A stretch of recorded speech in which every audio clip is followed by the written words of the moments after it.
বন্ধুরা, আবার একটা নতুন ভিডিও নিয়ে চলে এসেছি। দেখতেই পাচ্ছ আমরা এখন টোটোতে আছি।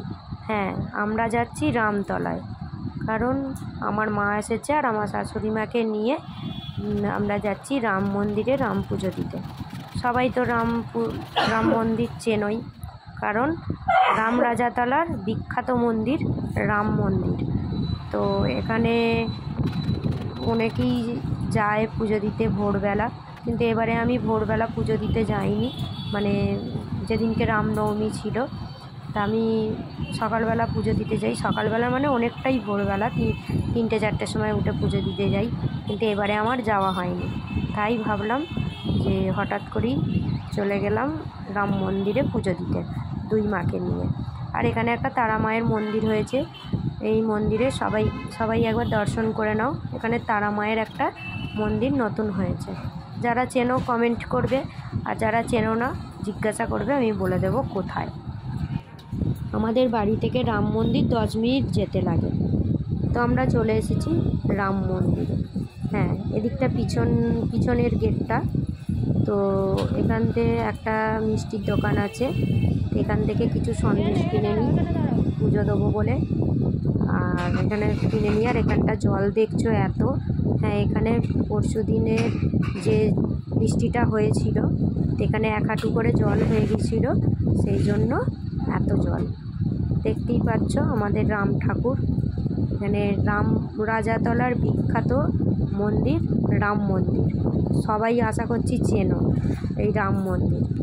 আর যে চেনো না নাম শুনে এসেছো বোধহয়, দেখে নাও, একবার দর্শন করে নাও হাওড়ার রাম রাজাতলার রাম মন্দির। এখানে দু মা পুজো দিয়ে দিচ্ছে, আর আমি একটু ভিডিও করে নিলাম। পুজো দেওয়া হয়ে গেছে, বেরিয়ে পড়েছি। আর এদিকে বজরংবলী আছে, একটু বজরংবলীকেও একটু পুজো দিয়ে দিলাম, কারণ মঙ্গলবার সেই জন্য। আর এই দিকটায় অনেক কিছু দোকান বসেছে, দেখতে পাচ্ছ, অনেক খেলনা বলো, এখানে চাবি রিং সব। তো এই দিকটায় সব কিছু বসেছে। আর এদিকটায় একটা বাচ্চা আমার দিকে দেখছিল। আর এখানে আছে মহেশ্বর আছে, আর এদিকে কৃষ্ণ আছে, আর এখানে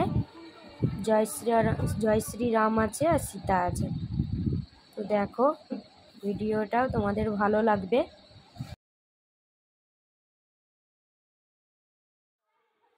তো এখানে চুবড়িতে পদ্ম ফুল, তারপর ধূপবাতি এইসব দিয়ে বিক্রি হয়। 20 টাকা করে চুবড়ি নেয়। তো একটা পদ্মর দাম 10 টাকা করে। তো আমরা এরকম ডালাতে 2টো পদ্ম আর একটা মালা আর 2টো ধূপ দিয়েছিল, আর দিয়ে এবার আমরা পুজো দিয়েছিলাম। আর এখানে আছে লক্ষ্মী নারায়ণ। আর ওই দিকটায় নেবে, এখানে সাবিত্রী সত্যবান এখানটা আছে, মানে অনেকটা জায়গা নিয়ে এগুলো ছিল। এখন একটা ঘরে সবাইকে করে দিয়েছে। তো সবাই একবার দর্শন করে নাও, দেখতে পাচ্ছ। তো খুবই ভালো লাগলো আমার মায়েরও খুব ভালো লেগেছে, যে এসে আসা হয় না তো সেই জন্য। আর এখানে বেরিয়ে পড়েছি মন্দির থেকে, বলে ফুচকা খাবো। তো ফুচকা এখানে খেয়ে তারপরে তো টোটোতে উঠে পড়েছি। আর আমার ভিডিওটা যদি ভালো লেগে থাকে অবশ্যই লাইক কমেন্ট শেয়ার করবে, আর আমার চ্যানেলটাকে সাবস্ক্রাইব করতে ভুলো না। তারপর আরও নতুন ভিডিও নিয়ে আসবো। চলো, দেখা হবে নেক্সট ভিডিওতে। আর বৃষ্টিও চলে এসেছিলো, গুঁড়ি পড়ছিল। তো ভাবলাম কখন ঝড়টা উঠে যায়, তো বাড়ির দিকেই যাই। এই জন্য পুজো টুজো মিটিয়ে দিয়ে আমরা বাড়ির দিকে রওনা দিলাম।